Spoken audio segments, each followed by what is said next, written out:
Carta de Paulo aos Romanos, capítulo 1. Eu, Paulo, servo de Cristo Jesus, escrevo esta carta.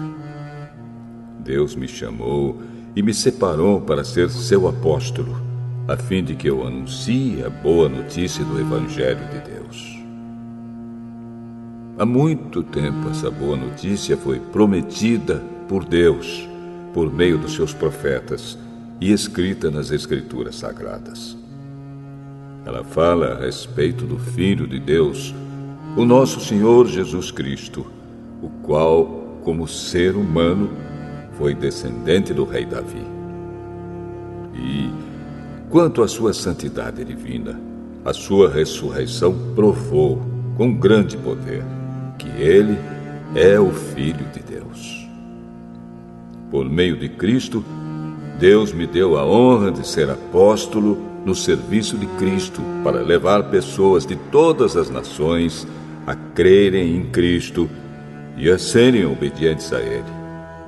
Entre essas pessoas estão vocês que moram em Roma, a quem Deus tem chamado para pertencerem a Jesus Cristo.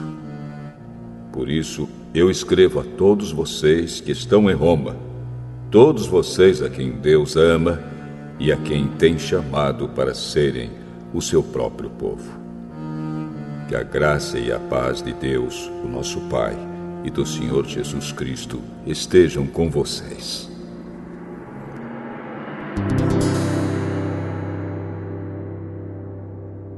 Em primeiro lugar, por meio de Jesus Cristo, dou graças ao meu Deus por todos vocês, pois no mundo inteiro se ouve falar a respeito da fé que vocês têm. Eu sirvo a Deus com todo o meu coração, anunciando a boa notícia a respeito do seu Filho. Deus é testemunha de que digo a verdade. Ele sabe que eu sempre lembro de vocês e oro por vocês. E peço a Deus que, se for da sua vontade, Ele faça com que agora eu possa ir visitá-los. Pois eu quero muito vê-los, a fim de repartir bênçãos espirituais com vocês para fortalecê-los, quer dizer, para que nos animemos uns aos outros por meio da fé que vocês e eu temos. Meus irmãos, quero que saibam que muitas vezes resolvi ir visitá-los, mas fui impedido até agora de fazer isso, pois eu gostaria que o meu trabalho produzisse resultados entre vocês também, como tem acontecido entre outros não-judeus. Pois é meu dever pregar a todos, tanto aos civilizados como aos não civilizados, tanto aos instruídos como aos sem instrução. É por isso que eu quero anunciar o Evangelho também a vocês que moram em Roma. Eu não me envergonho do Evangelho, pois ele é o poder de Deus para salvar todos os que creem, primeiro os judeus e também os não-judeus. Pois o Evangelho mostra como é que Deus nos aceita. É por meio da fé, do começo ao fim. Como dizem as Escrituras Sagradas, viverá aquele que, por meio da fé, é aceito por Deus.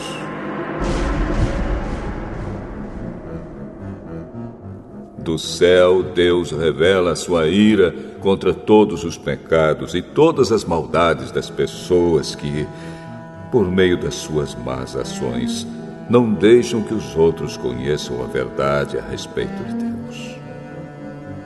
Deus castiga essas pessoas porque o que se pode conhecer a respeito de Deus está bem claro para elas, pois foi o próprio Deus que lhes mostrou isso.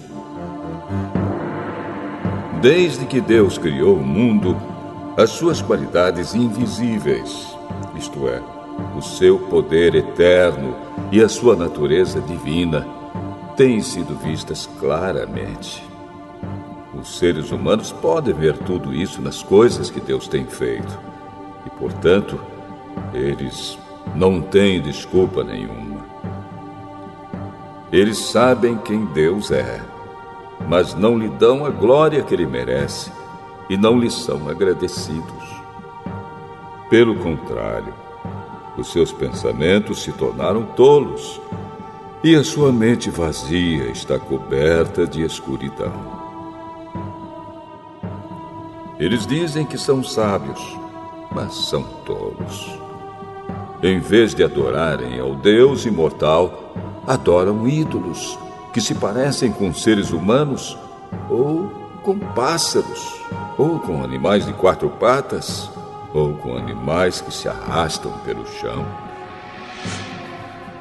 Por isso Deus entregou os seres humanos aos desejos do coração deles, para fazerem coisas sujas e para terem relações vergonhosas uns com os outros. Eles trocam a verdade sobre Deus pela mentira e adoram e servem as coisas que Deus criou, em vez de adorarem e servirem o próprio Criador, que deve ser louvado para sempre. Amém. Por causa das coisas que essas pessoas fazem, Deus as entregou a paixões vergonhosas. Pois até as mulheres trocam as relações naturais pelas que são contra a natureza. E também os homens deixam as relações naturais com as mulheres e se queimam de paixão uns pelos outros. Homens têm relações vergonhosas uns com os outros e por isso recebem em si mesmos o castigo que merecem por causa dos seus erros. E, como não querem saber do verdadeiro conhecimento a respeito de Deus, ele entregou os seres humanos aos seus maus pensamentos, de modo que eles fazem o que não devem. Estão cheios de todo tipo de perversidade, maldade, ganância, vícios, ciúmes, crimes de morte, brigas, mentiras e malícia. Caluniam e falam mal uns dos outros. Têm ódio de Deus e são atrevidos, orgulhosos e vaidosos. Inventam maneiras de fazer o mal, desobedecem aos pais, são imorais, não cumprem a palavra, não têm amor por ninguém e não têm pena dos outros.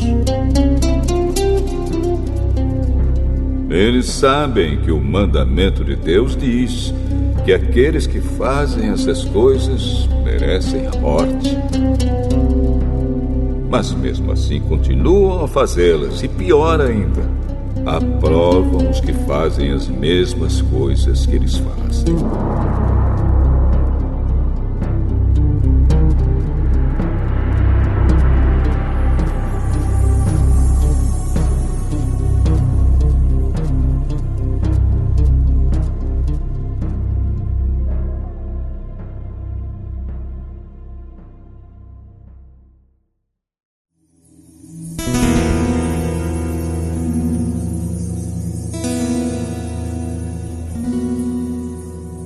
Romanos, capítulo 2.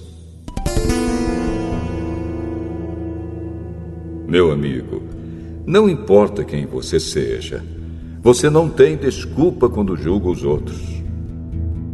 Pois, quando você julga os outros, mas faz as mesmas coisas que eles fazem, você está condenando a você mesmo. Nós sabemos que Deus é justo quando condena os que fazem essas coisas. Mas você, que faz as mesmas coisas que condena nos outros, será que você pensa que escapará do julgamento de Deus? Ou será que você despreza a grande bondade, a tolerância e a paciência de Deus? Você sabe muito bem que Ele é bom e que quer fazer com que você mude de vida. Mas o seu coração é duro e teimoso. Por isso você está aumentando ainda mais o castigo que vai sofrer no dia em que forem revelados a ira e os julgamentos justos de Deus. Pois Ele recompensará cada um de acordo com o que fez. Deus dará a vida eterna às pessoas que perseveram em fazer o bem e buscam a glória, a honra e a vida imortal. Mas fará cair a sua ira e o seu castigo sobre os egoístas e sobre os que rejeitam o que é justo, a fim de seguir o que é mau. Haverá sofrimentos e aflições para todos os que fazem o mal. Primeiro para os judeus e também para os não-judeus. Mas Deus dará glória, honra e paz a todos os que fazem o bem, primeiro aos judeus e também aos não-judeus. Pois Ele trata a todos com igualdade.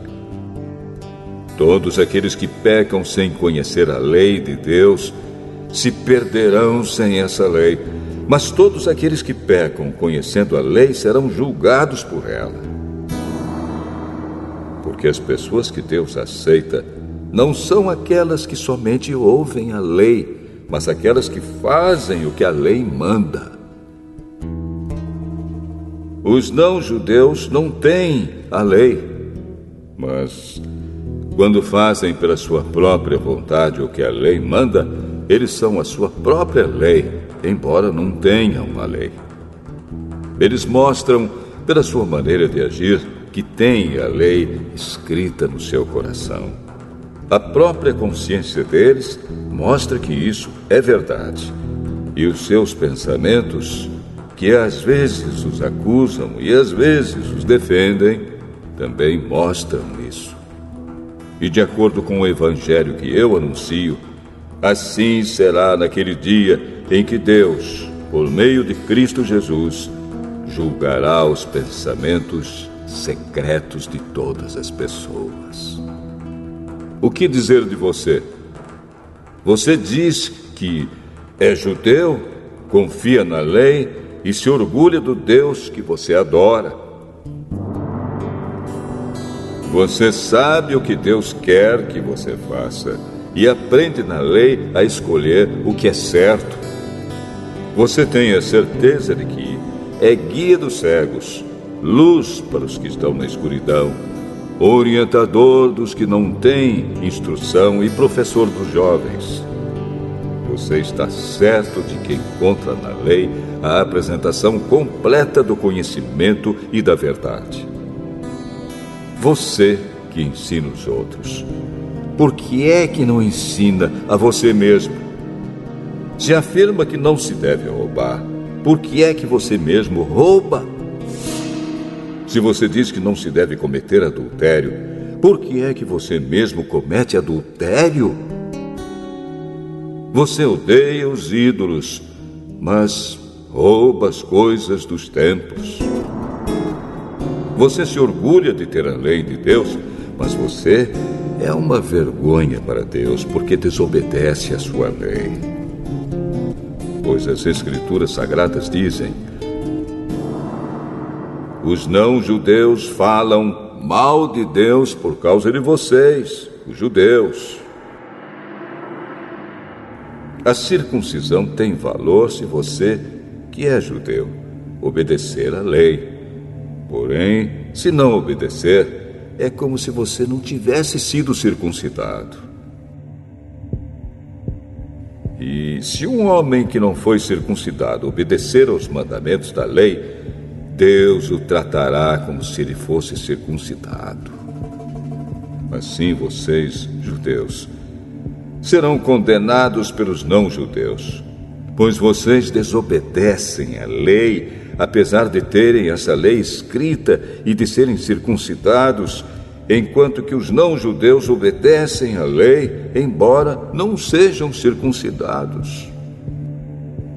Portanto, eu pergunto: quem é judeu de fato e circuncidado de verdade.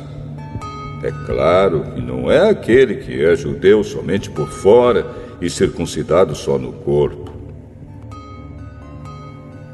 Pelo contrário, o verdadeiro judeu é aquele que é judeu por dentro, aquele que tem o coração circuncidado. E isso é uma coisa que o Espírito de Deus faz e que a lei escrita não pode fazer. E o louvor que essa pessoa recebe não vem de seres humanos, mas vem de Deus.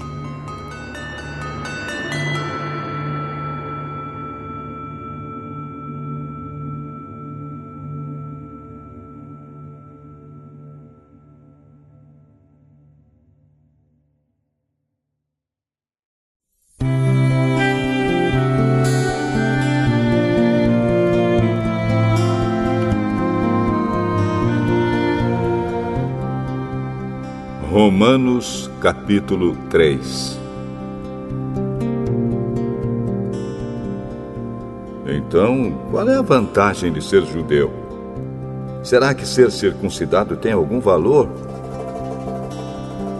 Tem sim, e de muitas maneiras. E a primeira vantagem é que Deus entregou a sua mensagem aos cuidados dos judeus. Mas, se alguns não foram fiéis, será que por isso Deus vai ser infiel? De modo nenhum. Que Deus continue a ser verdadeiro, mesmo que todas as pessoas sejam mentirosas, como dizem as Escrituras Sagradas a respeito dele. Que fique provado que tu tens razão quando falas e que sejas vencedor quando fores julgado. Mas se as injustiças que cometemos servem para mostrar que Deus age com justiça, o que é que podemos dizer? Que Deus é injusto quando nos castiga? Eu falo aqui como as pessoas costumam falar. É claro que não. Se Deus não fosse justo, como poderia julgar o mundo? Mas digamos que a minha mentira faz com que a verdade de Deus fique mais clara, aumentando assim a glória dele. Nesse caso, por que é que devo ainda ser condenado como pecador? Então por que não dizer: façamos o mal para que desse mal venha o bem? Na verdade, alguns têm me caluniado, dizendo que eu afirmo isso. Porém, eles serão condenados como merecem. Então, será que nós, os judeus, estamos em melhor situação do que os não-judeus? De modo nenhum. Já mostrei que todos, judeus e não-judeus, estão debaixo do poder do pecado. Como dizem as Escrituras Sagradas, não há uma só pessoa que faça o que é certo. Não há ninguém que tenha juízo. Não há ninguém que adore a Deus. Todos se desviaram do caminho certo. Todos se perderam. Não há mais ninguém que faça o bem. Não há ninguém mesmo. Todos mentem e enganam sem parar. Da língua deles saem mentiras perversas e dos seus lábios saem palavras de morte, como se fossem veneno de cobra. A boca deles está cheia de terríveis maldições. Eles se apressam para matar. Por onde passam, deixam a destruição e a desgraça. Não conhecem o caminho da paz e não aprenderam a temer a Deus. Nós sabemos que tudo o que a lei diz é dito para os que vivem debaixo da lei. Isso a fim de que todos parem de se justificar e a fim de que todas as pessoas do mundo fiquem debaixo do julgamento de Deus. Pois ninguém é aceito por Deus por fazer o que a lei manda, porque a lei faz com que as pessoas saibam que são pecadoras.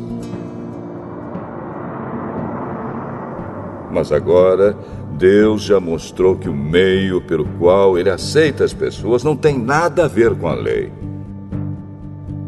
A lei de Moisés e os profetas dão testemunho do seguinte: Deus aceita as pessoas por meio da fé que elas têm em Jesus Cristo. É assim que ele trata todos os que creem, pois não existe nenhuma diferença entre as pessoas.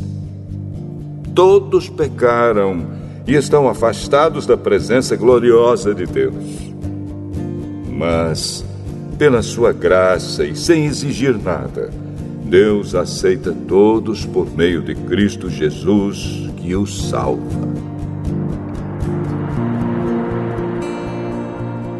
Deus ofereceu Cristo como sacrifício para que, pela sua morte na cruz, Cristo se tornasse o meio das pessoas receberem o perdão dos seus pecados pela fé nele.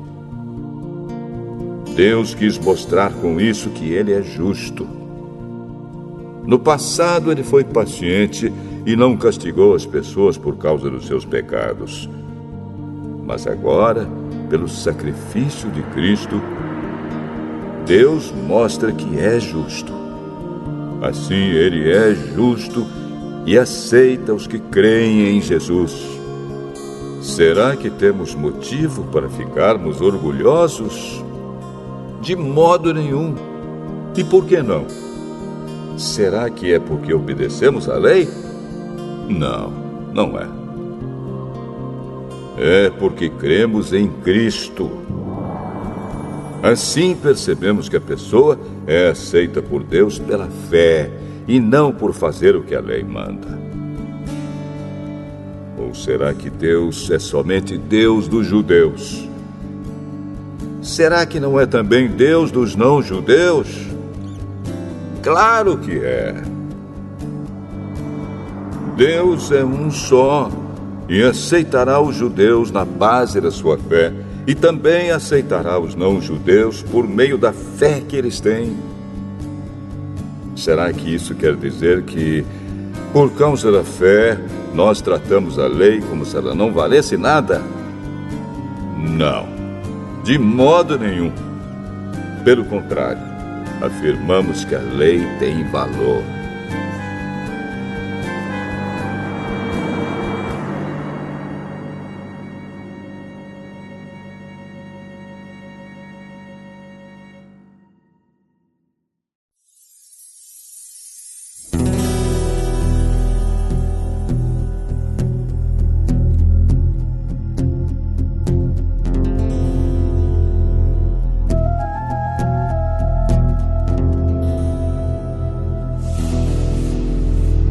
Romanos, capítulo 4.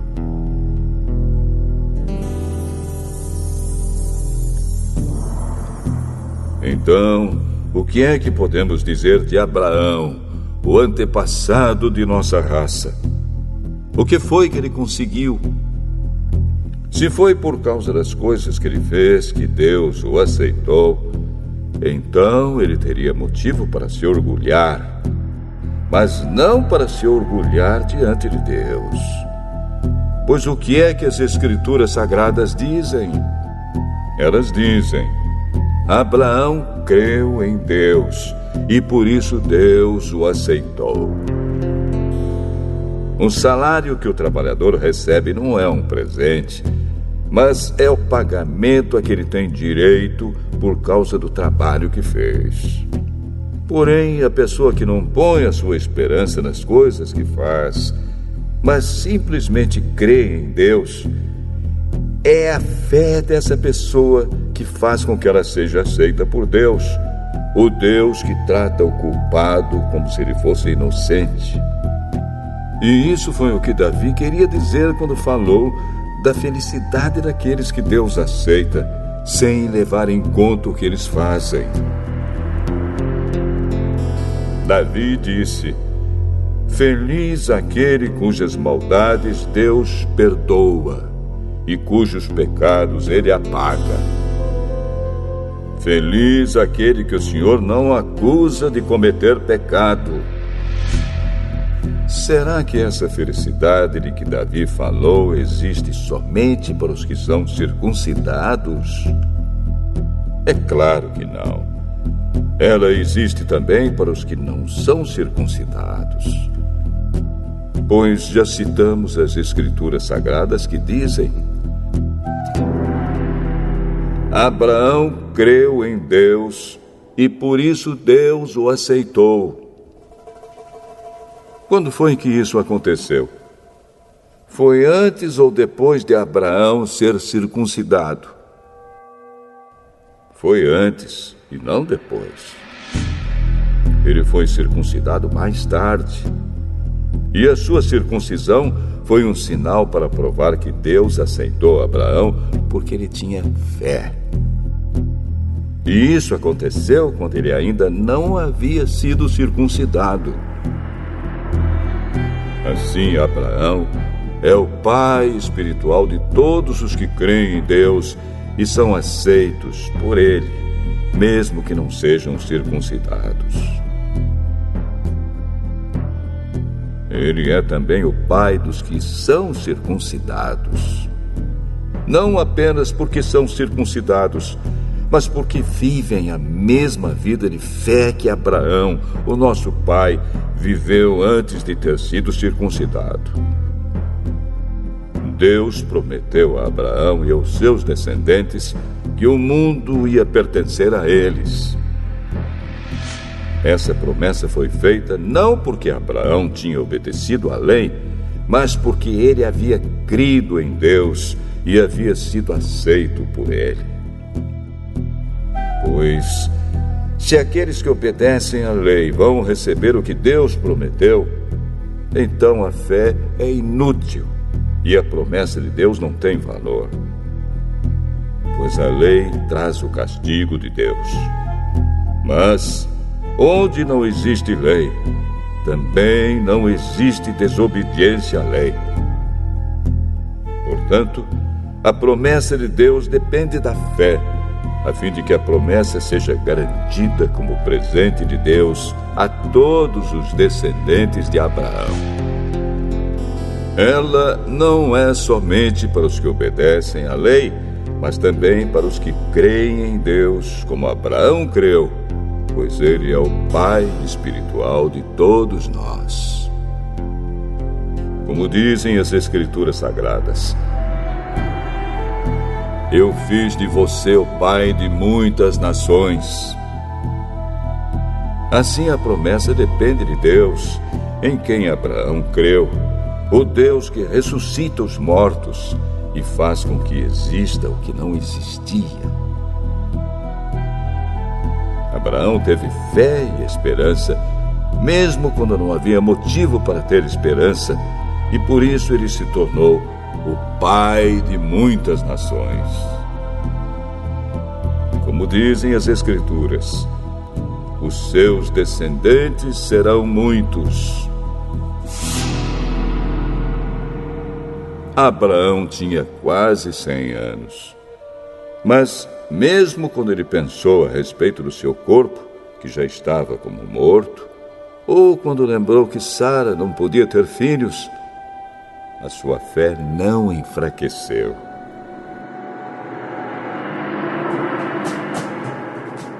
Abraão não perdeu a fé, nem duvidou da promessa de Deus. A sua fé o encheu de poder, e ele louvou a Deus porque tinha toda a certeza de que Deus podia fazer o que havia prometido.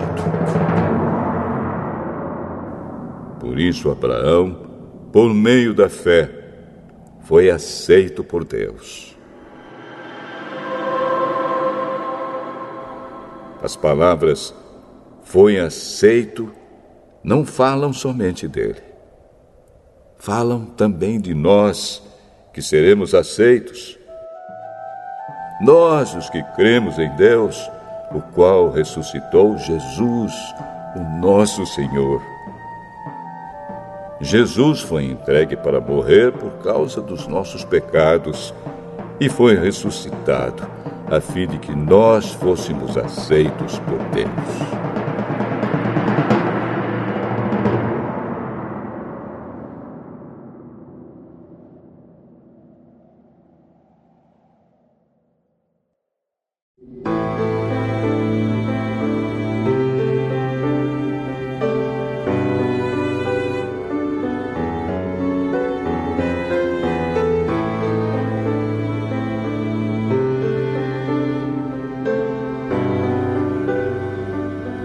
Romanos, capítulo 5.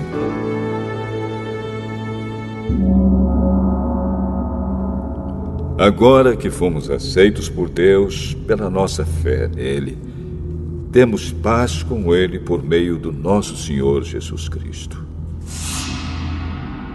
Foi Cristo quem nos deu, por meio da nossa fé, esta vida na graça de Deus. E agora continuamos firmes nessa graça e nos alegramos na esperança de participar da glória de Deus. E também nos alegramos nos sofrimentos, pois sabemos que os sofrimentos produzem a paciência. A paciência traz a aprovação de Deus e essa aprovação cria a esperança. Essa esperança não nos deixa decepcionados, pois Deus derramou seu amor no nosso coração por meio do Espírito Santo que Ele nos deu. De fato, quando não tínhamos força espiritual, Cristo morreu pelos maus no tempo escolhido por Deus. Dificilmente alguém aceitaria morrer por uma pessoa que obedece às leis. Pode ser que alguém tenha coragem para morrer por uma pessoa boa. Mas Deus nos mostrou o quanto nos ama. Cristo morreu por nós quando ainda vivíamos no pecado. E agora que fomos aceitos por Deus por meio da morte de Cristo na cruz, é mais certo ainda que ficaremos livres, por meio dele, do castigo de Deus. Nós éramos inimigos de Deus, mas ele nos tornou seus amigos por meio da morte do seu Filho. E agora que somos amigos de Deus, é mais certo ainda que seremos salvos pela vida de Cristo. E não somente isso, mas também nós nos alegramos por causa daquilo que Deus fez por meio do nosso Senhor Jesus Cristo, que agora nos tornou amigos de Deus. O pecado entrou no mundo por meio de um só homem, e o seu pecado trouxe consigo a morte. Como resultado, a morte se espalhou por toda a raça humana, porque todos pecaram. Antes da lei ser dada, já existia o pecado no mundo. Porém, quando não existe lei, Deus não leva em conta o pecado. Mas, desde o tempo de Adão até Moisés, a morte dominou todos os seres humanos, mesmo os que não pecaram como Adão, quando ele desobedeceu à ordem de Deus. Adão era a figura daquele que havia de vir. Mas existe uma diferença entre o pecado de Adão e o presente que Deus nos dá. De fato, muitos morreram por causa do pecado de um só homem, mas a graça de Deus é muito maior. E Ele dá a salvação gratuitamente a muitos, por meio da graça de um só homem, que é Jesus Cristo. E existe uma diferença entre aquilo que Deus dá e o pecado de um só homem. Porque, no caso do pecado, a condenação veio por causa de um só pecado. Porém, no caso da salvação, Deus perdoa os que têm cometido muitos pecados, embora não mereçam esse perdão. É verdade que, por causa de um só homem e por meio do seu pecado, a morte começou a dominar a raça humana. Mas o resultado do que foi feito por um só homem, Jesus Cristo, é muito maior. E todos aqueles que Deus aceita e que recebem como presente a sua imensa graça, reinarão na nova vida por meio de Cristo. Portanto, assim como um só pecado condenou todos os seres humanos, assim também um só ato de salvação liberta todos e lhes dá a vida.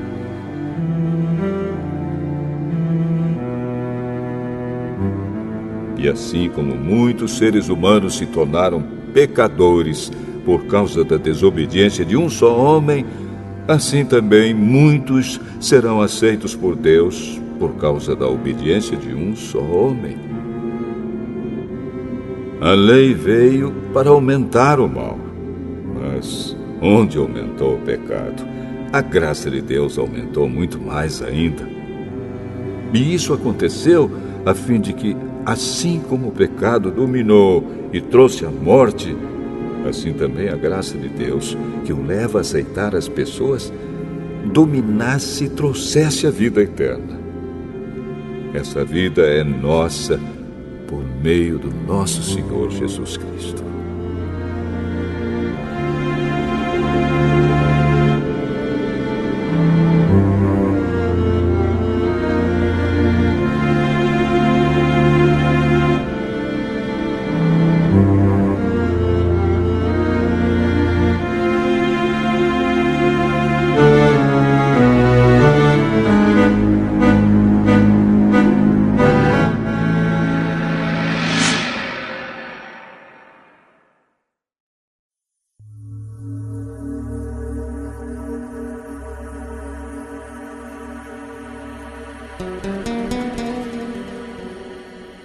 Romanos capítulo 6.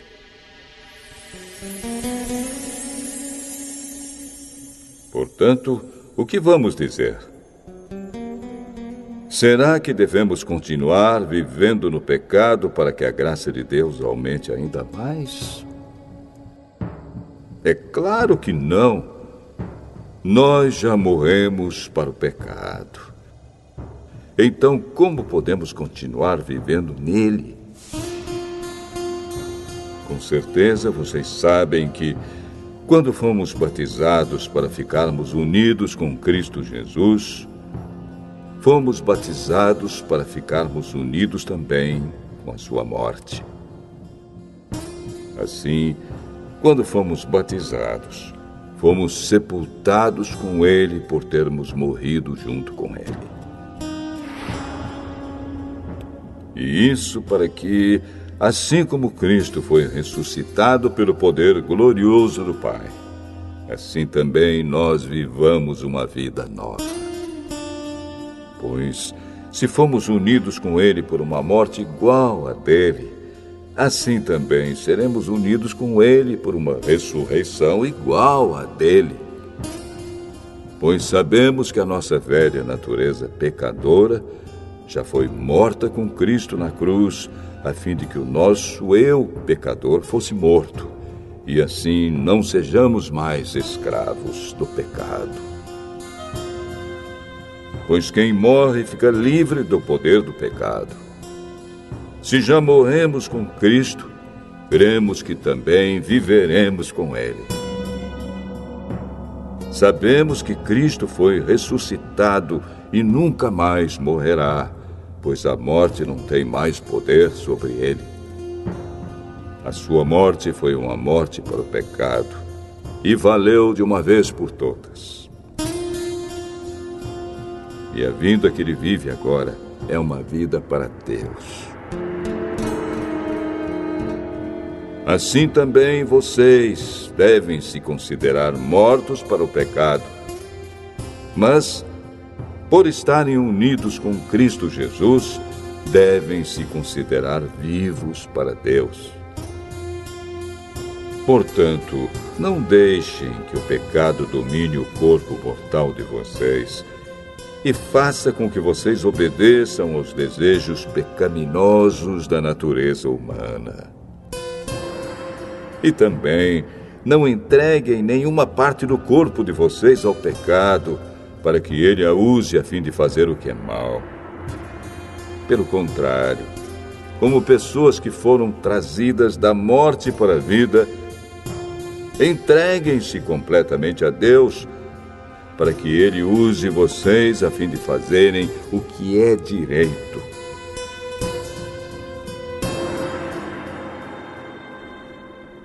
O pecado não dominará vocês, pois vocês não são mais controlados pela lei, mas pela graça de Deus. O que é que isso quer dizer? Vamos continuar pecando porque não somos mais controlados pela lei, mas pela graça de Deus? É claro que não. Pois vocês sabem muito bem que, quando se entregam a alguma pessoa para serem escravos dela, são de fato escravos dessa pessoa a quem vocês obedecem. Assim sendo, vocês podem obedecer ao pecado que produz a morte, ou podem obedecer a Deus e ser aceitos por Ele. Mas damos graças a Deus porque vocês, que antes eram escravos do pecado, agora já obedecem de todo o coração às verdades que estão nos ensinamentos que receberam. Vocês foram libertados do pecado e se tornaram escravos de Deus para fazer o que é direito. Falo com palavras bem simples, porque vocês ainda são fracos. No passado, vocês se entregaram inteiramente como escravos da imoralidade e da maldade para servir o mal. Entreguem-se agora inteiramente como escravos daquilo que é direito, para viver uma vida dedicada a Deus. Quando eram escravos do pecado, vocês não faziam o que é direito. Porém, o que é que vocês receberam de bom quando faziam aquelas coisas de que agora têm vergonha?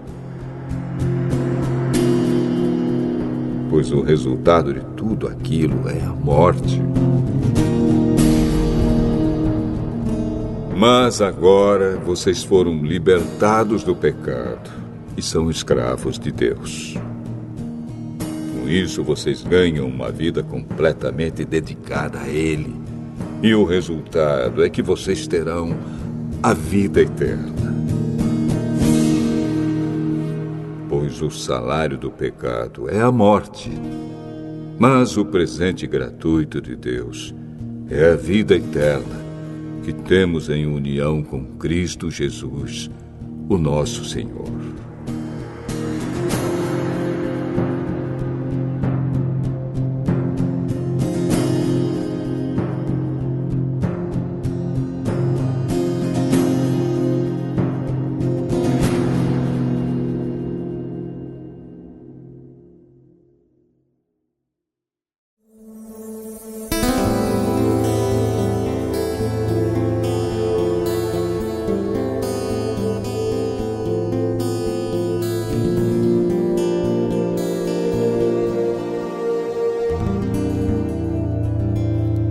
Romanos, capítulo 7. Meus irmãos, vocês todos podem compreender muito bem o que vou dizer.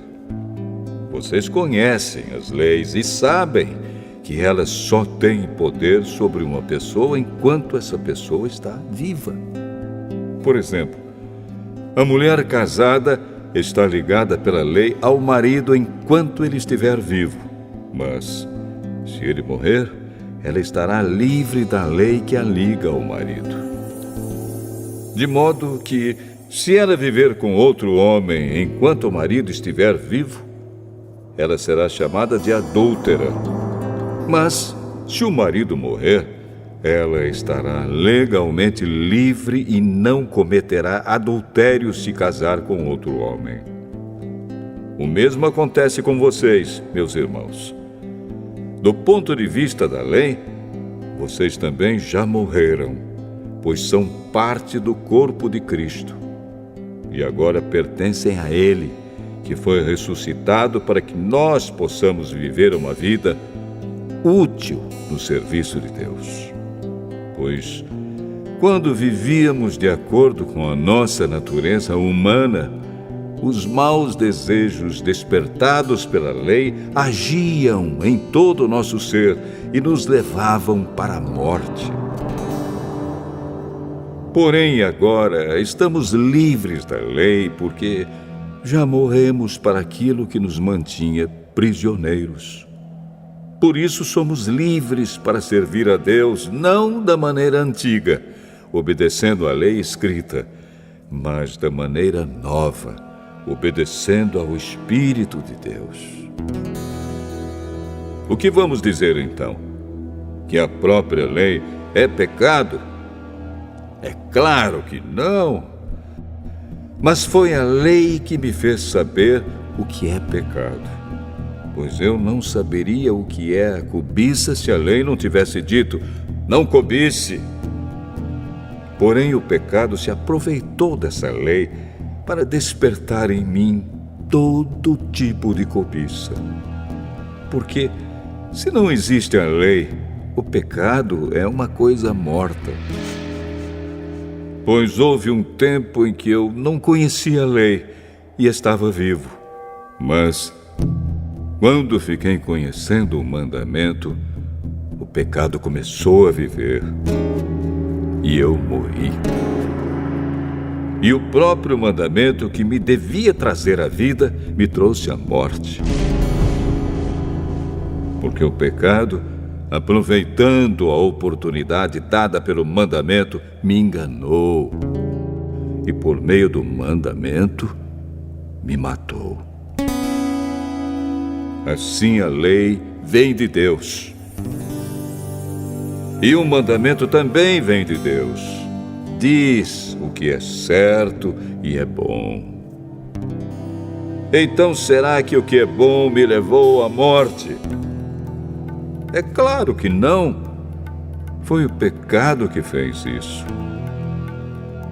Pois o pecado, usando o que é bom, me trouxe a morte para que ficasse bem claro aquilo que o pecado realmente é. E assim, por meio do mandamento, o pecado se mostrou mais terrível ainda. Sabemos que a lei é divina, mas eu sou humano e fraco, e fui vendido ao pecado para ser seu escravo. Eu não entendo o que faço, pois não faço o que gostaria de fazer. Pelo contrário, faço justamente aquilo que odeio. Se faço o que não quero, isso prova que reconheço que a lei diz o que é certo. E isso mostra que, de fato, já não sou eu quem faz isso, mas o pecado que vive em mim é que faz. Pois eu sei que aquilo que é bom não vive em mim, isto é, na minha natureza humana, porque mesmo tendo dentro de mim a vontade de fazer o bem, eu não consigo fazê-lo. Pois não faço o bem que quero, mas justamente o mal que não quero fazer é que eu faço. Mas se faço o que não quero, já não sou eu quem faz isso, mas o pecado que vive em mim é que faz. Assim eu sei que o que acontece comigo é isto. Quando quero fazer o que é bom, só consigo fazer o que é mal. Dentro de mim, eu sei que gosto da lei de Deus. Mas vejo uma lei diferente agindo naquilo que faço. Uma lei que luta contra aquela que a minha mente aprova. Ela me torna prisioneiro da lei do pecado que age no meu corpo. Como sou infeliz! Quem me livrará deste corpo que me leva para a morte? Que Deus seja louvado, pois Ele fará isso por meio do nosso Senhor Jesus Cristo. Portanto, esta é a minha situação. No meu pensamento, eu sirvo a lei de Deus, mas na prática, sirvo a lei do pecado.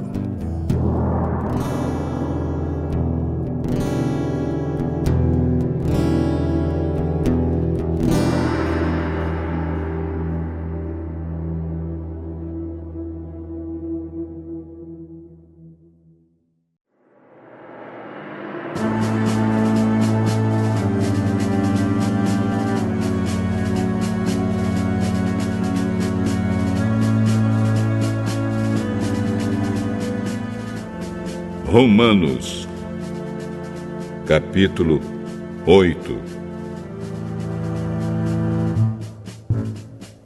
Agora, já não existe nenhuma condenação para as pessoas que estão unidas com Cristo Jesus.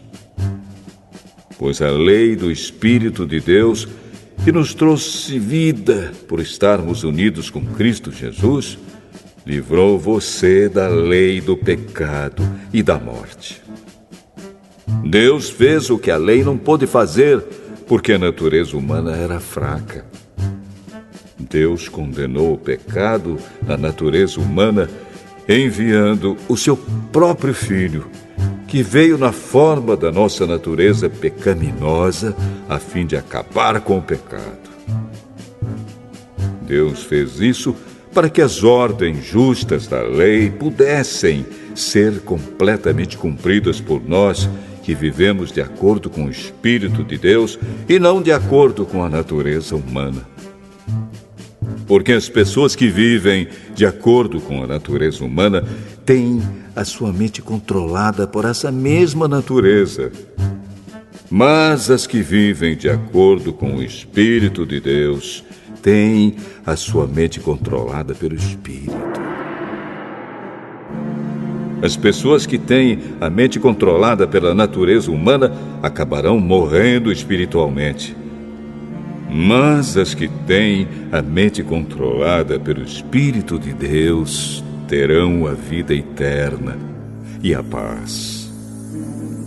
Por isso, as pessoas que têm a mente controlada pela natureza humana se tornam inimigas de Deus, pois não obedecem à lei de Deus e, de fato, não podem obedecer a ela. As pessoas que vivem de acordo com a sua natureza humana não podem agradar a Deus.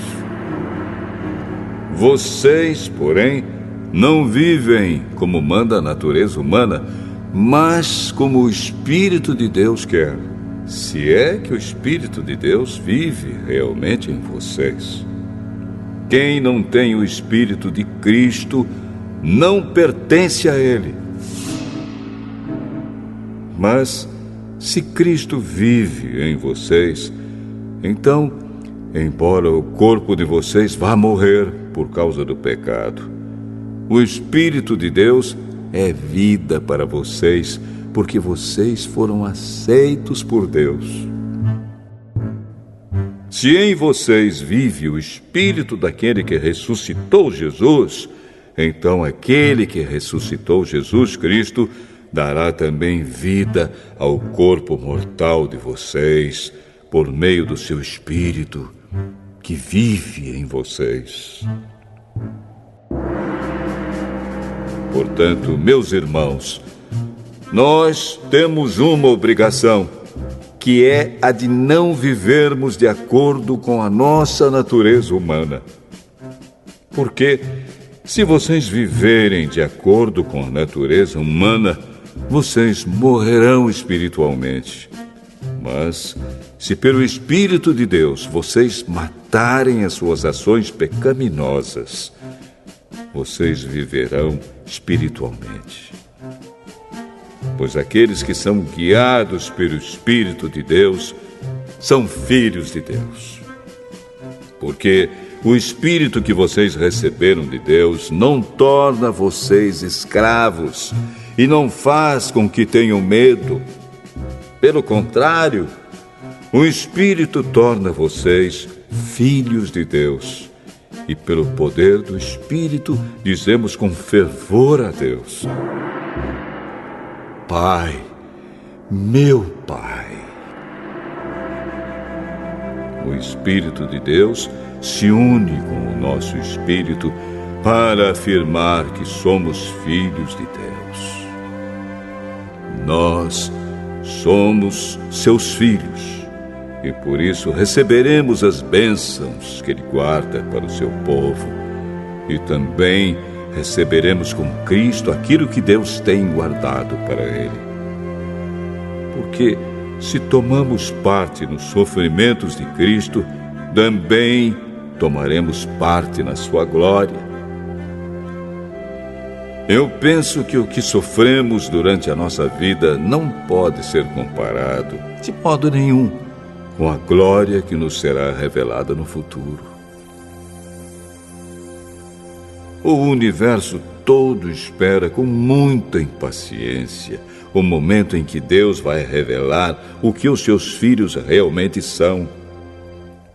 Pois o universo se tornou inútil, não pela sua própria vontade, mas porque Deus quis que fosse assim. Porém, existe esta esperança. Um dia, o próprio universo ficará livre do poder destruidor que o mantém escravo e tomará parte na gloriosa liberdade dos filhos de Deus.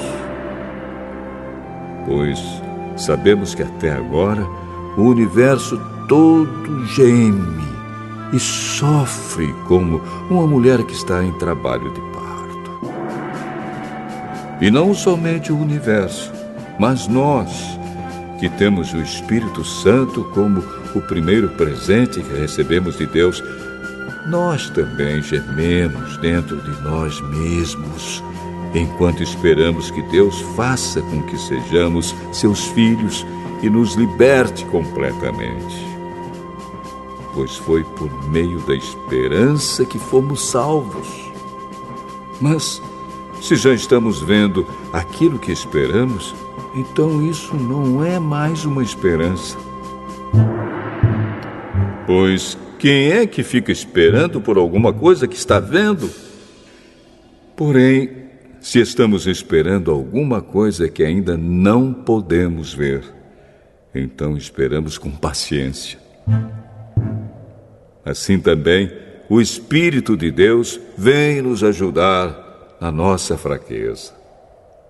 Pois não sabemos como devemos orar, mas o Espírito de Deus, com gemidos que não podem ser explicados por palavras, pede a Deus em nosso favor. E Deus, que vê o que está dentro do coração, sabe qual é o pensamento do Espírito.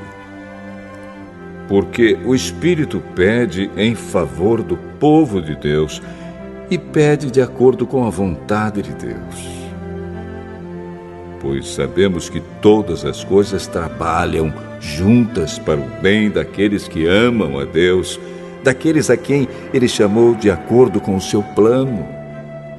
Porque aqueles que já tinham sido escolhidos por Deus, Ele também separou a fim de se tornarem parecidos com o seu Filho. Ele fez isso para que o Filho fosse o primeiro entre muitos irmãos. Assim Deus chamou os que havia separado. Não somente os chamou, mas também os aceitou. E não somente os aceitou, mas também repartiu a sua glória com eles. Diante de tudo isso, o que mais podemos dizer? Se Deus está do nosso lado, quem poderá nos vencer? Ninguém! Porque Ele nem mesmo deixou de entregar o próprio Filho, mas o ofereceu por todos nós. Se Ele nos deu o seu Filho, será que não nos dará também todas as coisas? Quem acusará aqueles que Deus escolheu? Ninguém! Porque o próprio Deus declara que eles não são culpados. Será que alguém poderá condená-los? Ninguém! Pois foi Cristo Jesus quem morreu, ou melhor, quem foi ressuscitado e está à direita de Deus. E Ele pede a Deus em favor de nós. Então, quem pode nos separar do amor de Cristo? Serão os sofrimentos, as dificuldades, a perseguição, a fome, a pobreza, o perigo ou a morte? Como dizem as Escrituras Sagradas, por causa de ti estamos em perigo de morte o dia inteiro. Somos tratados como ovelhas que vão para o matadouro. Em todas essas situações temos a vitória completa por meio daquele que nos amou. Pois eu tenho a certeza de que nada pode nos separar do amor de Deus. Nem a morte, nem a vida, nem os anjos, nem outras autoridades ou poderes celestiais, nem o presente, nem o futuro, nem o mundo lá de cima, nem o mundo lá de baixo. Em todo o universo não há nada que possa nos separar do amor de Deus, que é nosso por meio de Cristo Jesus, o nosso Senhor.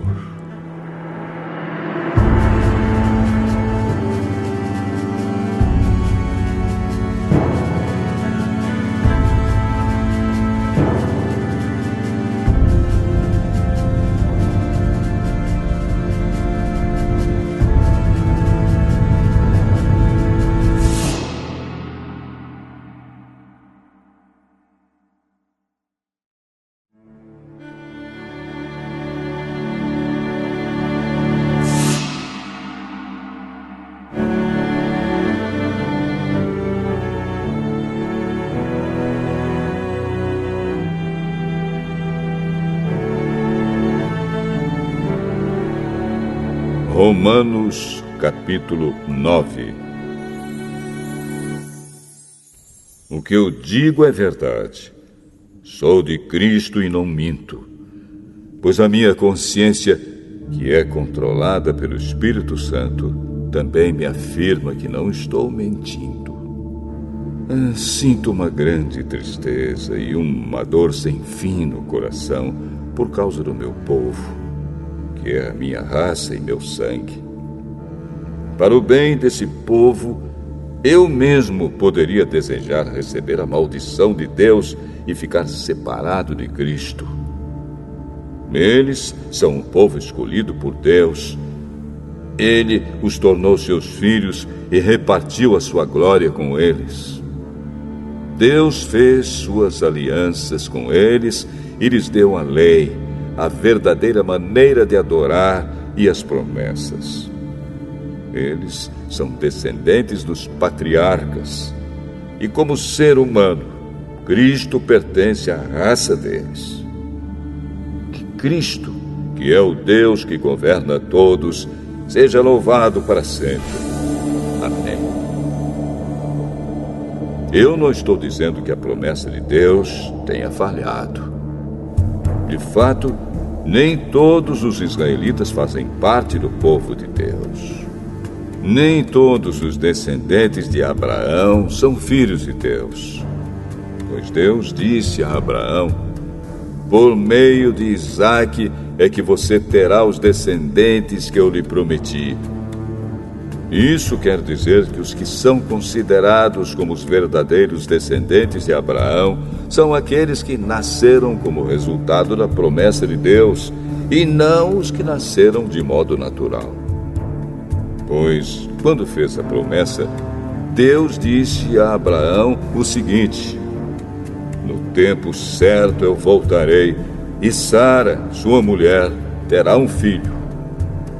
E mais ainda, os 2 filhos de Rebeca tinham o mesmo pai, o nosso antepassado Isaque. Mas, para que a escolha de um deles fosse completamente de acordo com o plano de Deus, o próprio Deus disse a Rebeca: o mais velho será dominado pelo mais moço. Disse isso antes de eles nascerem e antes de fazerem qualquer coisa, boa ou má. Assim ficou confirmado que é de acordo com o seu plano que Deus escolhe aqueles que Ele quer chamar, sem levar em conta o que eles tenham feito. Como dizem as Escrituras Sagradas: eu escolhi Jacó, mas rejeitei Esaú. O que vamos dizer então? Que Deus é injusto? De modo nenhum.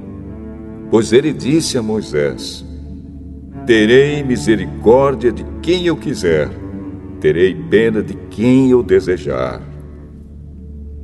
Portanto, tudo isso depende não só do que as pessoas querem ou fazem, mas somente da misericórdia de Deus. Porque, como está escrito nas Escrituras Sagradas, Deus disse a Faraó: foi para isto mesmo que eu pus você como rei, para mostrar o meu poder e fazer com que o meu nome seja conhecido no mundo inteiro. Portanto, Deus tem misericórdia de quem Ele quer e endurece o coração de quem Ele quer. Algum de vocês vai me dizer: se é assim, como é que Deus pode encontrar culpa nas pessoas? Quem pode ir contra a vontade de Deus? Mas quem é você, meu amigo, para discutir com Deus? Será que um pote de barro pode perguntar a quem o fez: por que você me fez assim? Pois o homem que faz o pote tem o direito de usar o barro como quer. Do mesmo barro ele pode fazer 2 potes, um pote para uso especial e outro para uso comum. E foi isso que Deus fez. Ele quis mostrar a sua ira e tornar bem conhecido o seu poder. Assim suportou com muita paciência os que mereciam o castigo e que iam ser destruídos. Ele quis também mostrar como é grande a sua glória, que Ele derramou sobre nós, que somos aqueles de quem Ele teve pena e a quem Ele já havia preparado para receberem a sua glória. Pois nós somos aqueles que Deus chamou, não somente os que são judeus, mas também os não-judeus. Isso é o que Ele diz no livro de Oséias: aqueles que não eram meu povo eu chamarei de meu povo. A nação que eu não amava chamarei de minha amada. E no mesmo lugar onde foi dito: vocês não são o meu povo, ali eles serão chamados de os filhos do Deus vivo. E Isaías disse a respeito de Israel: mesmo que o povo de Israel seja tão numeroso como os grãos de areia da praia do mar, somente alguns deles serão salvos. Pois o Senhor julgará logo e de uma vez o mundo inteiro. Como o próprio Isaías tinha dito antes: se o Senhor Todo-Poderoso não nos tivesse deixado alguns descendentes, seríamos agora como a cidade de Sodoma, estaríamos destruídos como Gomorra. O que vamos dizer então? Vamos dizer isto: os não-judeus que não procuravam ser aceitos por Deus foram aceitos por meio da fé. Porém, o povo de Israel, que procurava uma lei para ser aceito por Deus, não encontrou o que estava procurando. E por que não? Porque eles procuravam alcançar isso por meio das suas ações e não por meio da fé. Eles tropeçaram na pedra de tropeço, como dizem as Escrituras Sagradas. Vejam, estou colocando em Sião uma pedra em que eles vão tropeçar, a rocha que vai fazê-los cair. Mas quem crer nela não ficará desiludido.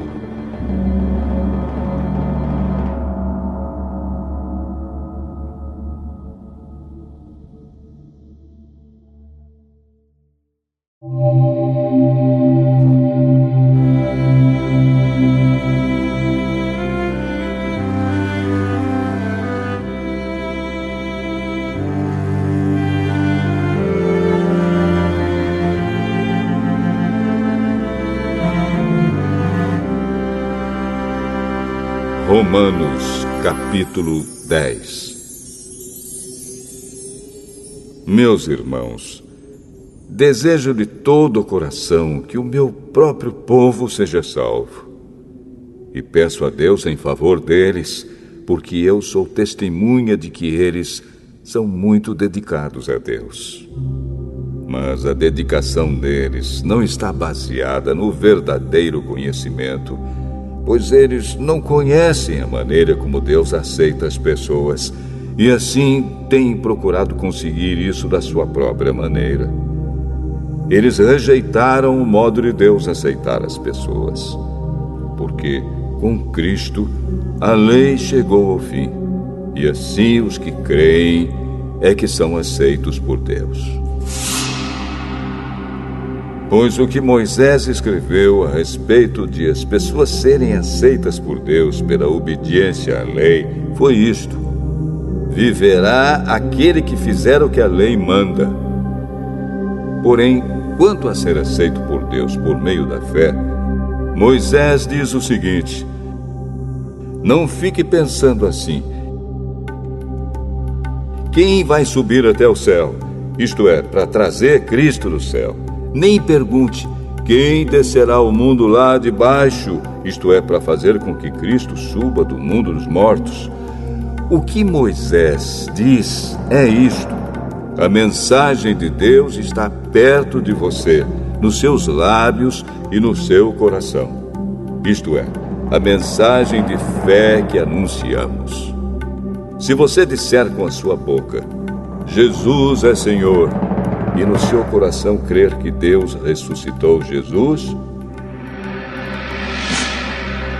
você será salvo, porque nós cremos com o coração e somos aceitos por Deus. Falamos com a boca e assim somos salvos. Porque as Escrituras Sagradas dizem: quem crer nele não ficará desiludido. Isso vale para todos, pois não existe nenhuma diferença entre judeus e não-judeus. Deus é o mesmo Senhor de todos e abençoa generosamente todos os que pedem a sua ajuda. Como dizem as Escrituras Sagradas, todos os que pedirem a ajuda do Senhor serão salvos. Mas como é que as pessoas irão pedir se não crerem nele? E como poderão crer se não ouvirem a mensagem? E como poderão ouvir se a mensagem não for anunciada? E como é que a mensagem será anunciada se não forem enviados mensageiros? As Escrituras Sagradas dizem: como é bonito ver os mensageiros trazendo boas notícias. Mas nem todos aceitam a boa notícia do Evangelho. Foi Isaías quem disse: Senhor, quem creu na nossa mensagem? Portanto, a fé vem por ouvir a mensagem. E a mensagem vem por meio da pregação a respeito de Cristo. Mas eu pergunto: será que eles não ouviram a mensagem? É claro que ouviram. Como dizem as Escrituras, a voz deles se espalhou pelo mundo inteiro. As suas palavras alcançaram a terra toda. Eu pergunto ainda: será que o povo de Israel não soube disso? Moisés foi o primeiro a dar uma resposta. Ele disse: eu farei com que vocês fiquem com ciúmes de um povo que não é uma nação. Farei com que fiquem com raiva de uma nação de gente sem juízo. E Isaías foi mais corajoso ao anunciar o que Deus disse: eu fui achado por aqueles que não me procuravam e apareci aos que não perguntavam por mim. Mas a respeito de Israel, Deus disse: o dia inteiro eu abri os braços, pronto para receber um povo desobediente e rebelde.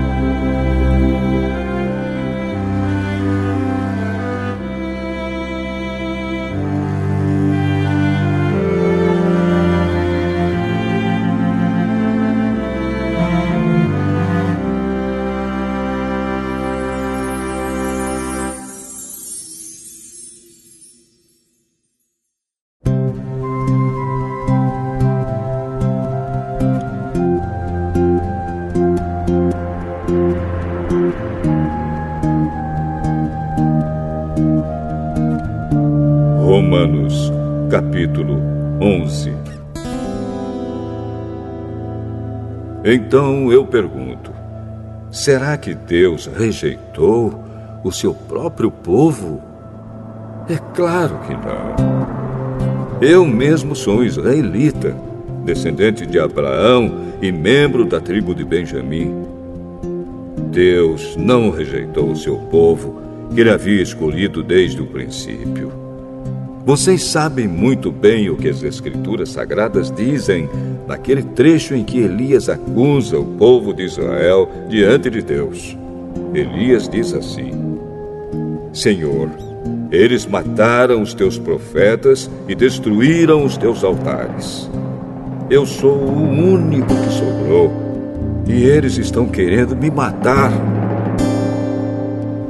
O que foi que Deus disse a ele? Ele disse: eu guardei para mim 7.000 homens que não adoraram o Deus Baal. A mesma coisa também acontece agora. Isto é, por causa da graça de Deus, ainda existe um pequeno número daqueles que ele escolheu. Essa escolha se baseia na graça de Deus e não no que eles fizeram. Porque se a escolha de Deus se baseasse no que as pessoas fazem, então a sua graça não seria a verdadeira graça. E isso quer dizer que não foi o povo de Israel que encontrou o que estava procurando. Quem encontrou foi apenas um pequeno grupo que Deus escolheu. Os outros não quiseram ouvir o chamado de Deus. Como dizem as Escrituras Sagradas, Deus endureceu o coração e a mente deles, deu-lhes olhos que não podem ver e ouvidos que não podem ouvir até o dia de hoje. E Davi disse que nas suas festas eles sejam apanhados e enganados, que eles caiam e sejam castigados. Oh Deus, faze com que eles fiquem cegos e que fiquem sempre curvados debaixo do peso das suas dificuldades. Agora eu pergunto: quando os judeus tropeçaram, será que eles caíram para nunca mais se levantarem? É claro que não. Mas porque eles pecaram, a salvação veio para os não-judeus, para fazer com que os judeus ficassem com ciúmes deles. O pecado dos judeus trouxe grandes bênçãos para o mundo, e a sua pobreza espiritual trouxe ricas bênçãos para os não-judeus. Então, quando se completar o número de judeus que voltarão para Deus, as bênçãos serão muito maiores ainda. Agora estou falando a vocês que não são judeus. Enquanto eu for o apóstolo dos não-judeus, terei orgulho do meu trabalho. Talvez eu possa fazer com os que são da minha própria raça fiquem com ciúmes, e assim seja possível salvar alguns deles. Porque quando os judeus foram rejeitados, o resto do mundo se tornou amigo de Deus. O que acontecerá então quando eles forem aceitos? Os que estiverem mortos receberão a vida. Pois se o primeiro pão assado depois da colheita é dedicado a Deus, isso quer dizer que todos os outros pães também são dedicados a Ele. E se as raízes de uma árvore são oferecidas a Deus, os galhos também são dele. Alguns galhos da oliveira cultivada foram quebrados, e um galho de oliveira brava foi enxertado nela. Pois vocês, os não-judeus, são como aquela oliveira brava, e agora tomam parte na força e na riqueza espiritual dos judeus. Portanto, vocês não devem desprezar os galhos que foram quebrados. Como é que vocês podem estar orgulhosos? Vocês são somente galhos. Não são vocês que sustentam a raiz. É a raiz que sustenta vocês. Porém, vocês dirão: sim, mas os galhos foram quebrados a fim de darem lugar para nós. Isso é verdade. Mas lembrem que eles foram quebrados porque não creram. No entanto, vocês continuam na oliveira porque creem. E não tenham orgulho disso. Pelo contrário, tenham medo. Se Deus não deixou de castigar os judeus, que são como galhos naturais, vocês acham que Ele vai deixar de castigar vocês? Vejam como Deus é bom e também é duro. Ele é duro para os que caíram e bom para vocês, se continuarem sempre confiando na bondade dele. Senão, vocês também serão cortados. E se os judeus abandonarem a sua descrença, serão enxertados na oliveira cultivada, pois Deus pode enxertá-los de novo. Vocês, os não-judeus, são como aquele galho de oliveira brava que foi cortado e enxertado contra a natureza na oliveira cultivada.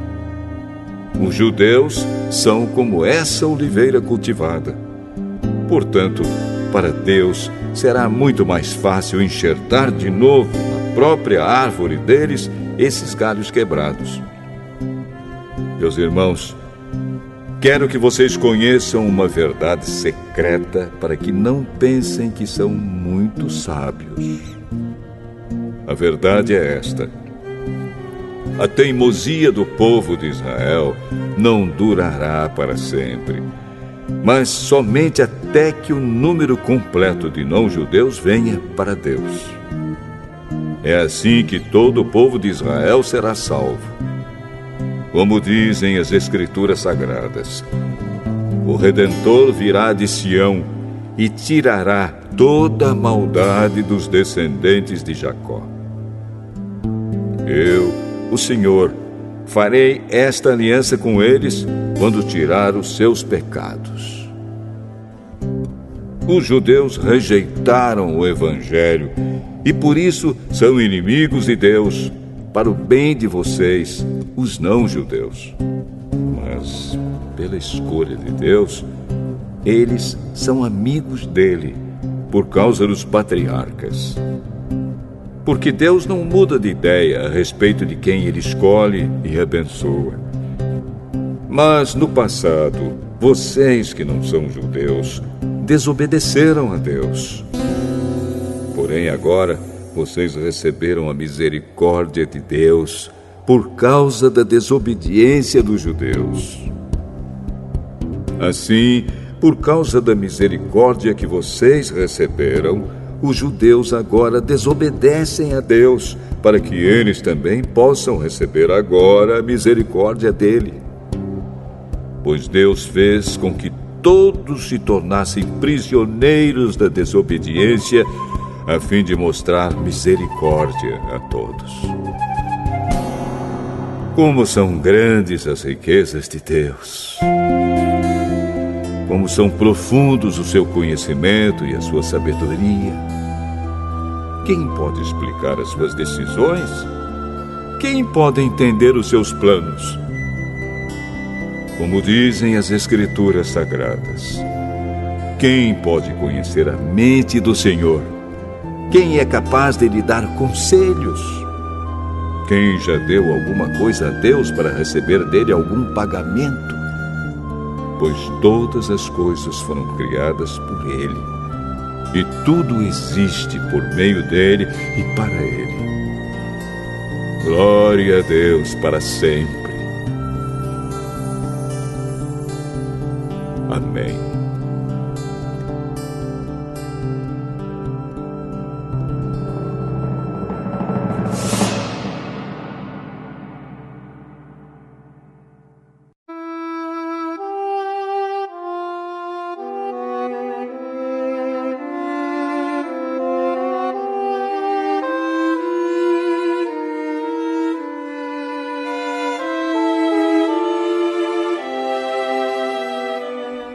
Romanos, capítulo 12.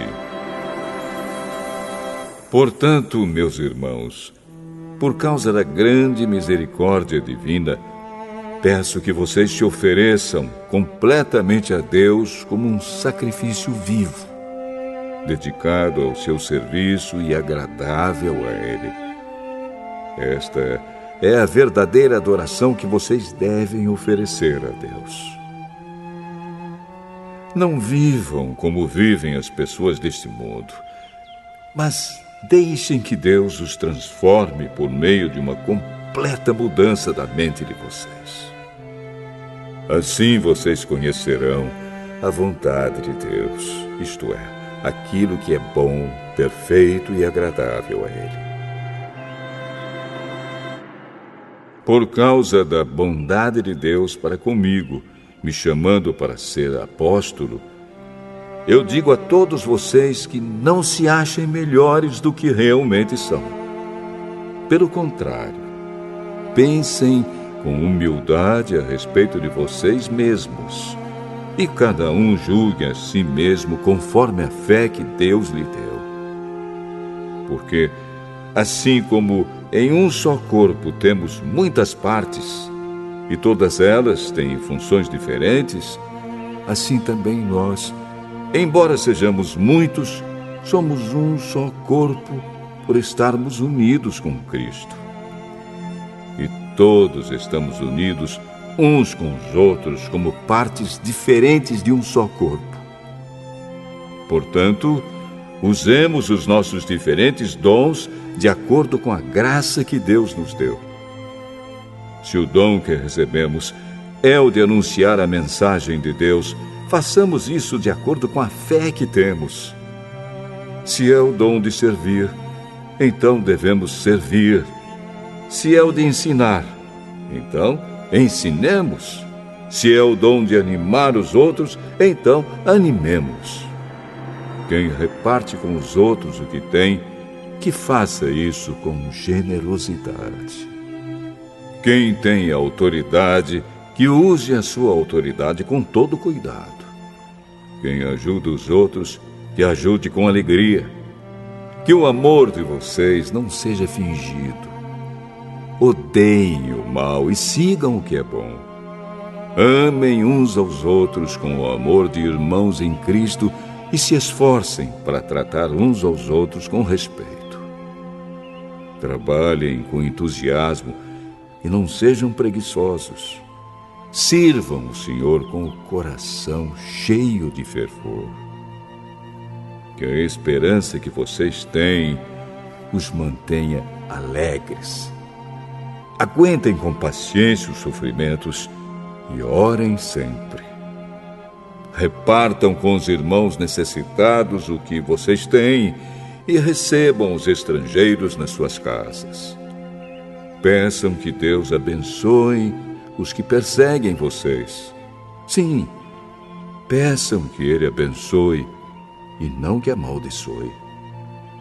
Alegrem-se com os que se alegram e chorem com os que choram. Tenham por todos o mesmo cuidado.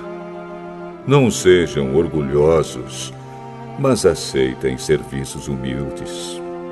Que nenhum de vocês fique pensando que é sábio. Não paguem a ninguém o mal com o mal. Procurem agir de tal maneira que vocês recebam a aprovação dos outros. No que depender de vocês, façam todo o possível para viver em paz com todas as pessoas. Meus queridos irmãos, nunca se vinguem de ninguém. Pelo contrário, deixem que seja Deus quem dê o castigo, pois as Escrituras Sagradas dizem: eu me vingarei, eu acertarei contas com eles, diz o Senhor. Mas façam como dizem as Escrituras. Se o seu inimigo estiver com fome, dê comida a ele. Se estiver com sede, dê água. Porque assim você o fará queimar de remorso e vergonha. Não deixem que o mal vença vocês, mas vençam o mal com o bem.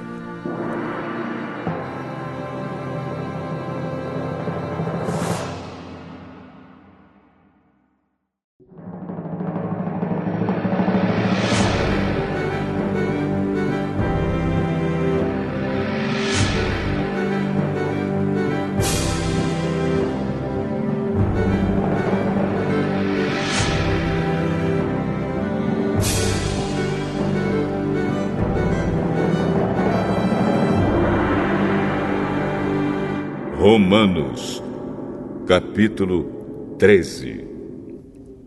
Obedeçam às autoridades todos vocês, pois nenhuma autoridade existe sem a permissão de Deus, e as que existem foram colocadas nos seus lugares por Ele. Assim, quem se revolta contra as autoridades está se revoltando contra o que Deus ordenou, e os que agem desse modo serão condenados. Somente os que fazem o mal devem ter medo dos governantes, e não os que fazem o bem. Se você não quiser ter medo das autoridades, então faça o que é bom, e elas o elogiarão, porque as autoridades estão a serviço de Deus para o bem de você. Mas se você faz o mal, então tenha medo, pois as autoridades, de fato, têm poder para castigar.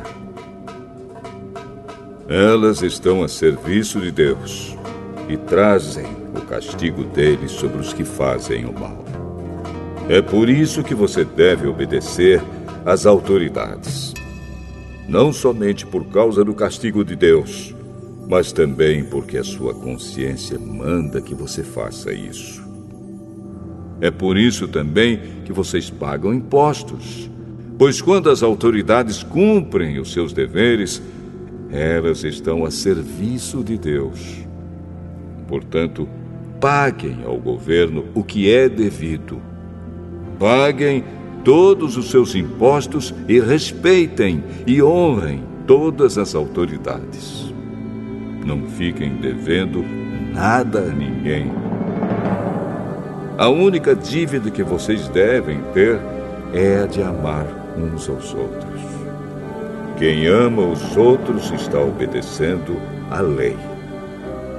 Os seguintes mandamentos: não cometa adultério, não mate, não roube, não cobice. Esses e ainda outros mais são resumidos num mandamento só: ame os outros como você ama a você mesmo. Quem ama os outros não faz mal a eles. Portanto, amar é obedecer a toda a lei.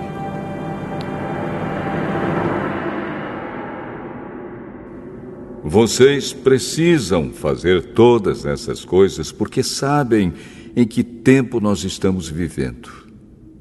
Chegou a hora de vocês acordarem, pois o momento de sermos salvos está mais perto agora do que quando começamos a crer. A noite está terminando e o dia vem chegando. Por isso, paremos de fazer o que pertence à escuridão e peguemos as armas espirituais para lutar na luz. Vivamos decentemente, como pessoas que vivem na luz do dia. Nada de farras ou bebedeiras, nem imoralidade ou indecência, nem brigas ou ciúmes. Mas tenham as qualidades que o Senhor Jesus Cristo tem e não procurem satisfazer os maus desejos da natureza humana de vocês.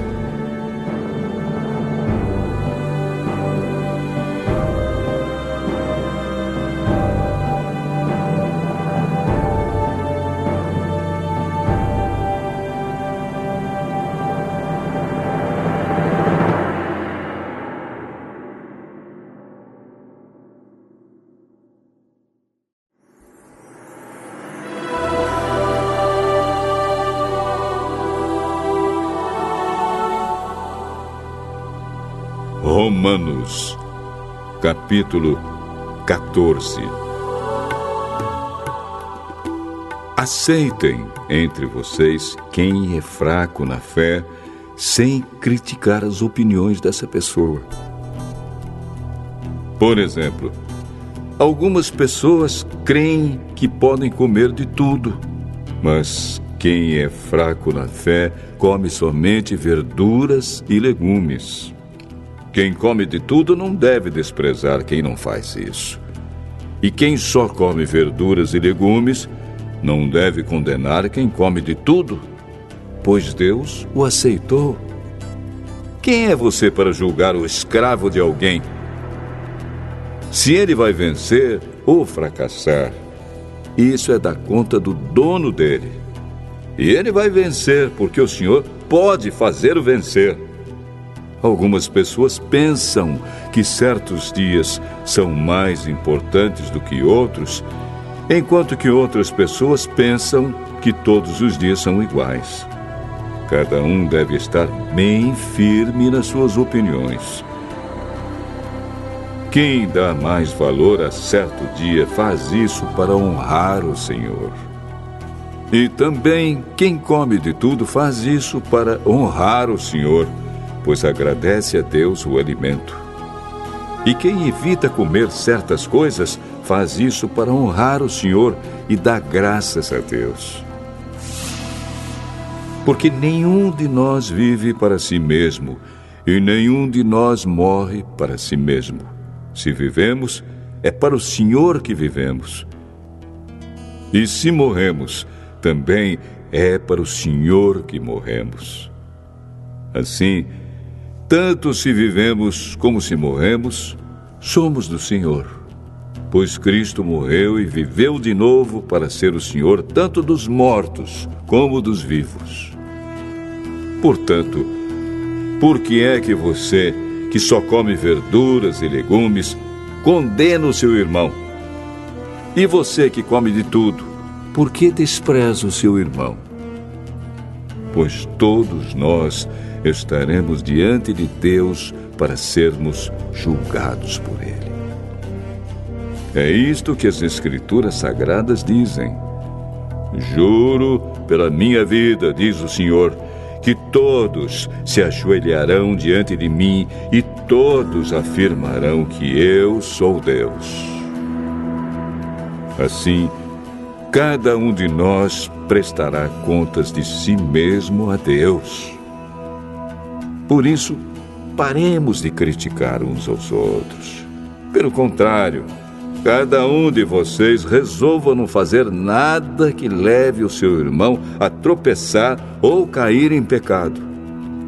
Por estar unido com o Senhor Jesus, eu estou convencido de que nada é impuro em si mesmo.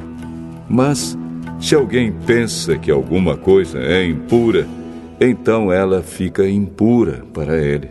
Se você faz com que um irmão fique triste por causa do que você come, então você não está agindo com amor. Não deixe que a pessoa por quem Cristo morreu se perca por causa da comida que você come. Não deem motivo para os outros falarem mal daquilo que vocês acham bom, pois o reino de Deus não é uma questão de comida ou de bebida, mas de viver corretamente, em paz e com a alegria que o Espírito Santo dá. E quem serve a Cristo dessa maneira, agrada a Deus e é aprovado por todos. Por isso, procuremos sempre as coisas que trazem a paz e que nos ajudam a fortalecer uns aos outros na fé. Por uma questão de comida, não destrua o que Deus fez. Todos os alimentos podem ser comidos, mas é errado comer alguma coisa quando isso faz com que outra pessoa caia em pecado. O que está certo é não comer carne, não beber vinho, nem fazer qualquer outra coisa que leve um irmão a cair em pecado. Mas guarde entre você mesmo e Deus o que você crê a respeito desse assunto. Feliz a pessoa que não é condenada pela consciência quando faz o que acha que deve fazer. Mas quem tem dúvidas a respeito do que come é condenado por Deus quando come, pois aquilo que ele faz não se baseia na fé. E o que não se baseia na fé é pecado.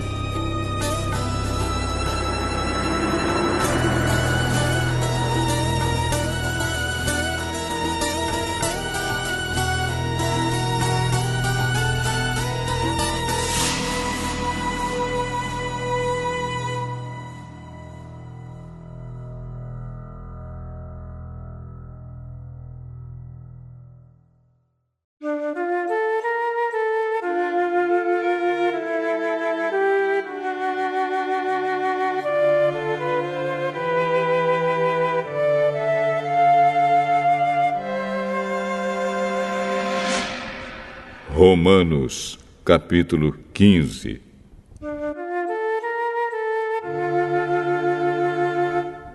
Nós que somos fortes na fé, devemos ajudar os fracos a carregarem as suas cargas e não devemos agradar a nós mesmos. Pelo contrário, cada um de nós deve agradar o seu irmão para o bem dele, a fim de que ele cresça na fé. Pois nem o próprio Cristo procurou agradar a si mesmo. Pelo contrário, como dizem as Escrituras Sagradas, as ofensas daqueles que te insultaram caíram sobre mim. Porque tudo o que está nas Escrituras foi escrito para nos ensinar, a fim de que tenhamos esperança por meio da paciência e da coragem que as Escrituras nos dão. Que Deus, que é quem dá paciência e coragem, ajude vocês a viverem bem uns com os outros, seguindo o exemplo de Cristo Jesus. E isso para que vocês, todos juntos, como se fossem uma só pessoa, louvem ao Deus e Pai do nosso Senhor Jesus Cristo. Portanto, aceitem uns aos outros para a glória de Deus, assim como Cristo aceitou vocês. Pois eu lhes digo que Cristo se tornou servo dos judeus a fim de mostrar que Deus é fiel, para fazer com que se cumprissem as promessas feitas por Deus aos patriarcas, e para fazer com que os não-judeus louvassem a Deus pela sua bondade. Como dizem as Escrituras Sagradas, por isso eu te louvarei entre os que não são judeus e cantarei louvores a ti. Elas dizem também, vocês que não são judeus, alegrem-se com o povo escolhido de Deus. E dizem ainda, todos os que não são judeus, louvem o Senhor, que todos os povos o louvem. E também Isaías diz, virá um descendente do rei Davi, filho de Jessé. Ele aparecerá para governar os que não são judeus, e eles terão esperança nele. Que Deus, que nos dá essa esperança, encha vocês de alegria e de paz, por meio da fé que vocês têm nele, a fim de que a esperança de vocês aumente pelo poder do Espírito Santo.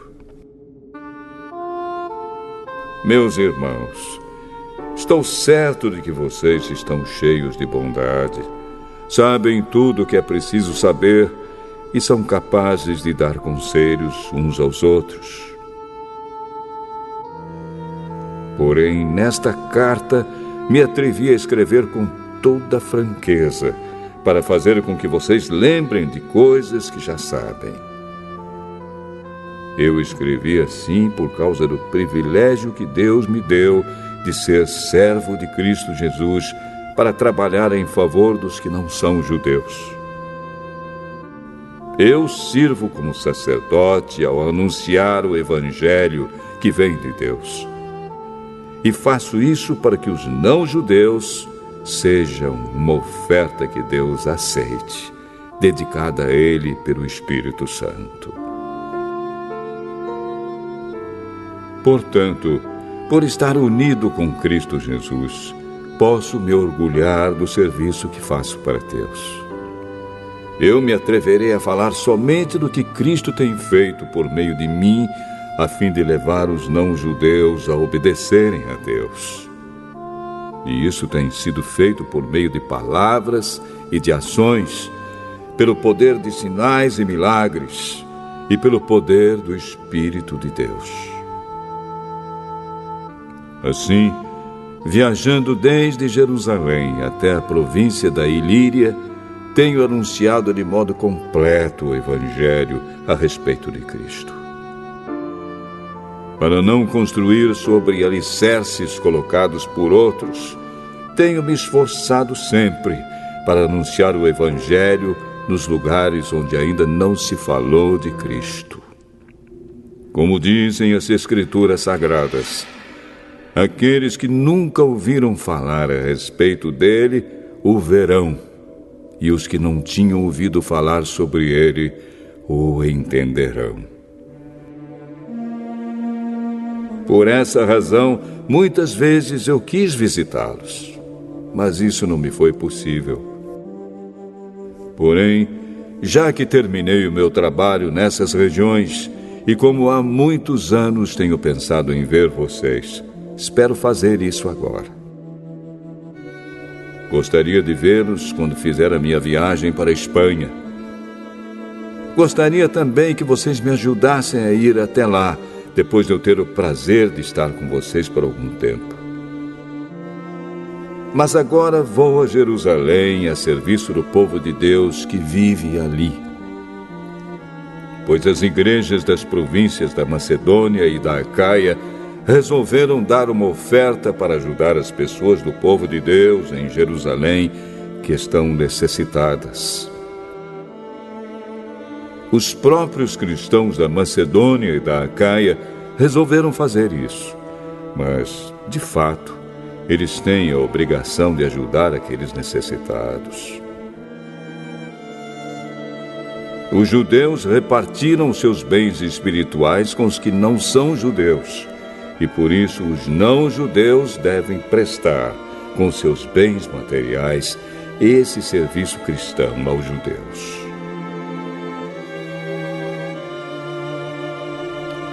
Depois que eu terminar esse trabalho e que entregar toda a oferta que foi recolhida para eles, viajarei para a Espanha e no caminho visitarei vocês. E sei que, quando for visitá-los, levarei comigo muitas bênçãos de Cristo. Eu peço, irmãos, pelo nosso Senhor Jesus Cristo e pelo amor que o Espírito dá, que me ajudem, orando com fervor por mim. Orem para que eu escape das pessoas da Judéia que não creem em Cristo e também para que a ajuda que eu vou levar a Jerusalém seja bem aceita pelo povo de Deus que vive ali.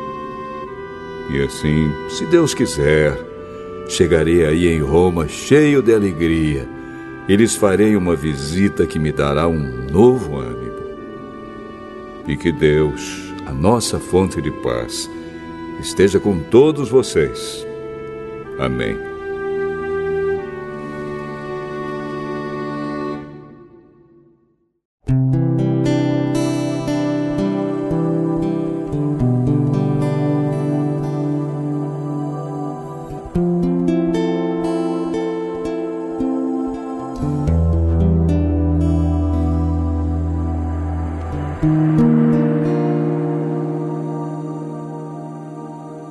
Romanos capítulo 16.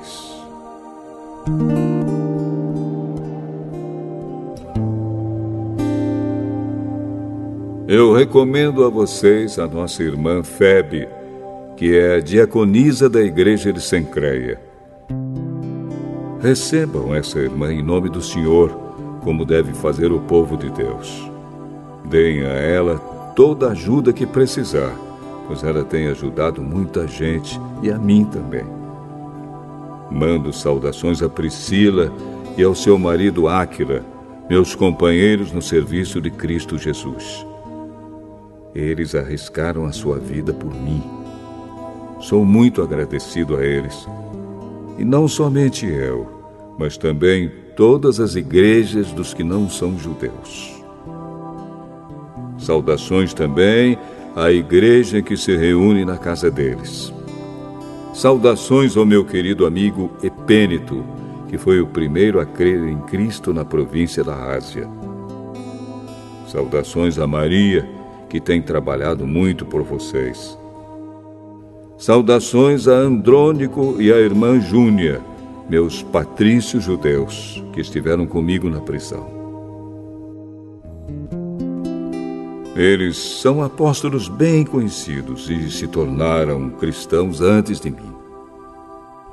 Saudações a Ampliato, meu querido irmão no Senhor, e também a Urbano, nosso companheiro de trabalho no serviço de Cristo, e ao meu querido amigo Estaques. Saudações a Apeles, o irmão que tem dado muitas provas da sua fé em Cristo. Saudações ao pessoal da família de Aristóbulo. Saudações a Herodião, meu patrício judeu, e aos irmãos no Senhor da família de Narciso. Saudações a Trifena e a Trifosa, irmãs que trabalham no serviço do Senhor, e a minha querida amiga Pérside, que também tem trabalhado muito para o Senhor. Mando saudações a Rufo, trabalhador que tem se destacado no serviço do Senhor, e a mãe dele, que sempre me tratou como filho. Saudações aos irmãos Asíncrito, Flegonte, Hermes, Pátrobas, Hermas e a todos os irmãos que estão com eles. Saudações a Filólogo e a Júlia, a Nereu e a sua irmã, ao irmão Olimpas e a todas as pessoas do povo de Deus que estão com eles. Cumprimentem uns aos outros com um beijo de irmão. Todas as igrejas de Cristo mandam saudações a vocês. Meus irmãos, peço que tomem cuidado com as pessoas que provocam divisões, que atrapalham os outros na fé e que vão contra o ensinamento que vocês receberam. Afastem-se dessas pessoas, porque os que fazem essas coisas não estão servindo a Cristo, o nosso Senhor, mas a si mesmos. Por meio de conversa macia e com bajulação, eles enganam o coração das pessoas simples. Todos sabem como vocês têm sido fiéis ao Evangelho e por isso eu me alegro por causa de vocês. Quero que sejam sábios a respeito do que é bom e não tenham nada a ver com o que é mal. E Deus, a nossa fonte de paz, logo esmagará Satanás debaixo dos pés de vocês. Que a graça do nosso Senhor Jesus esteja com vocês. Timóteo, meu companheiro de trabalho, manda saudações a vocês. Lúcio, Jasão e Sosípatro, meus patrícios judeus, também mandam saudações. Eu, Tércio, que escrevi esta carta que Paulo ditou para mim, mando saudações a vocês. O meu hospedeiro Gaio, em casa de quem a igreja daqui se reúne, manda saudações a vocês. Erasto, o tesoureiro da cidade, e o nosso irmão Quarto também mandam saudações. Que a graça do nosso Senhor Jesus Cristo esteja com todos vocês. Amém. Louvemos a Deus, pois Ele pode conservar vocês firmes na fé, de acordo com o Evangelho que eu anuncio, isto é, a mensagem a respeito de Jesus Cristo. E de acordo também com a verdade secreta que nunca foi revelada no passado. Porém, essa verdade foi revelada agora por meio daquilo que os profetas escreveram.